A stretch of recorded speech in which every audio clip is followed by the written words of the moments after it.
আসসালামু আলাইকুম ওয়া রাহমাতুল্লাহ। প্রিয় দর্শক, সূরা ইখলাস কোন সময় 3 বার, 5 বার অথবা 10 বার পড়লেই সাথে সাথে ফল পাওয়া যায় এবং মনের সকল আশা রব্বুল আলামিন পূরণ করে দেন, এই বিষয় নিয়ে আজকে বিস্তারিত কিছু আলোচনা করব ইনশাআল্লাহ।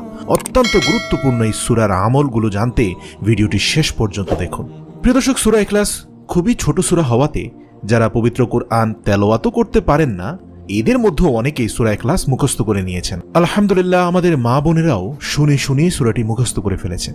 এই সূরা ইখলাসের ফজিলত বর্ণনা করতে গিয়ে আল্লাহর রাসূল বলেছেন, এটি পবিত্র কোরআনের 1/3। সুবহানাল্লাহ। তাহলে ভেবে দেখুন এই সূরা ইখলাসের গুরুত্ব এবং ফজিলত কত বেশি। এক সাহাবী এই সূরাটি প্রতি 2 রাকাত নামাজের মধ্যে একবার করে পড়তেন।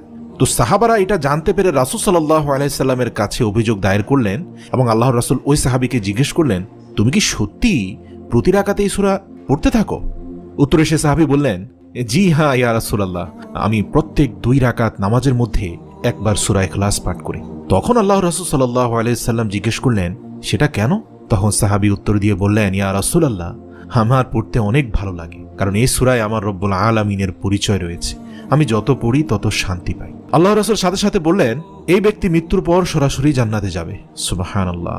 হাদিস দ্বারা এই কথাটি প্রমাণিত হয়েছে যে সূরা ইখলাস কত বেশি পরিমাণে ফজিলতপূর্ণ সূরা এবং এর গুরুত্ব কত বেশি।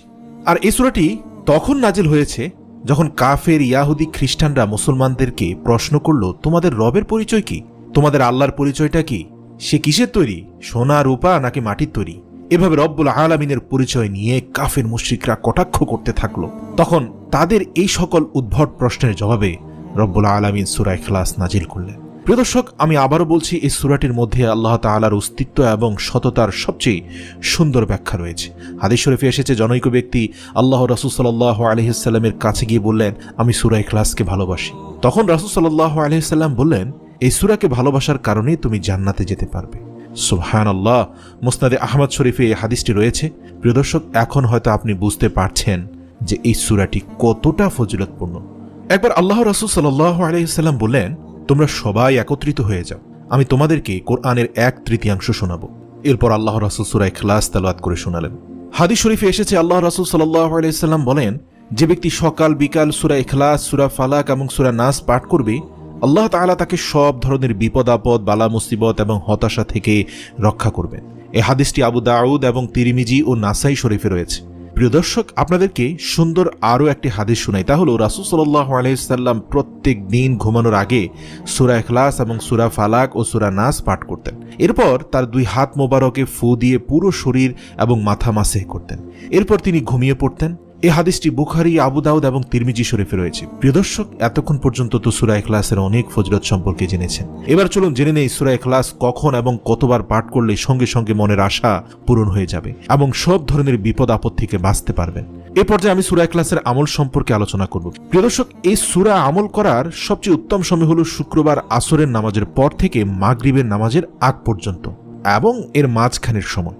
উক্ত সময়ে আপনি সূরা ইখলাস 3 বার, 5 বার অথবা 10 বার পাঠ করবেন। পাঠ করার সময় আপনার সে চাওয়া পাওয়াগুলো আপনার স্মরণে রাখবেন। মানে এই সূরাটির আমল আপনি কেন করছেন, কোন আশা নিয়ে, কোন উদ্দেশ্য নিয়ে, সে বিষয়টি আপনি মাথায় রাখবেন এবং দিল থেকে সূরাটি তেলাওয়াত করবেন আর মনে মনে রব্বুল আলামিনের কাছে সাহায্য প্রার্থনা করবেন।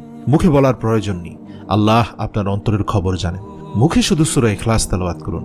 হোক সেটা কোনো শত্রুর হাত থেকে রক্ষা পেতে অথবা আপনি বিপদ থেকে রক্ষা পেতে 3 বার, 5 বার, 10 বার আপনি সূরাটি পড়বেন। শুক্রবার আসরের নামাজের পর থেকে মাগরিবের নামাজের আগ পর্যন্ত এই সময়সীমাতে আমলটি করবেন। তাহলে ইনশাআল্লাহ আপনি অবশ্যই ফলাফল পাবেন।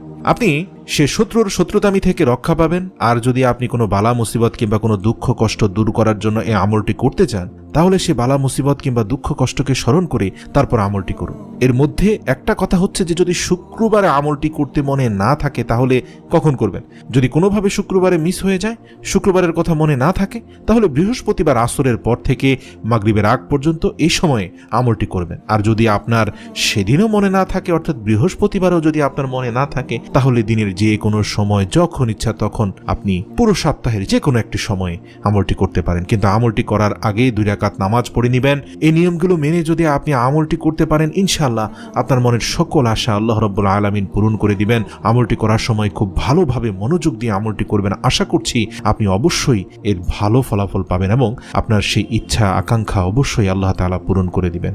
এছাড়া রাসূল সাল্লাল্লাহু আলাইহি ওয়াসাল্লাম ইরশাদ করেছেন, যে ব্যক্তি 3টি কাজ ঈমানের সাথে করতে পারবে সে জান্নাতের যে কোনো দরজা দিয়ে প্রবেশ করতে পারবে। সুবহানাল্লাহ। প্রথম কাজটি হলো যে ব্যক্তি হত্যাকারীকে ক্ষমা করে দিবে, দ্বিতীয় কাজটি হলো যে ব্যক্তি গোপন ঋণ পরিশোধ করবে, আর তৃতীয় কাজটি হলো যে ব্যক্তি প্রত্যেক ফরজ নামাজের পর 10 বার সূরা ইখলাস পাঠ করবে।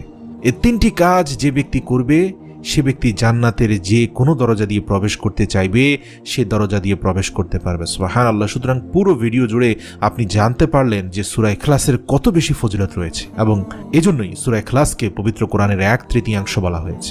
আল্লাহ আমাদের বেশি বেশি সহিহ আমল করার তৌফিক দান করুক। আমিন।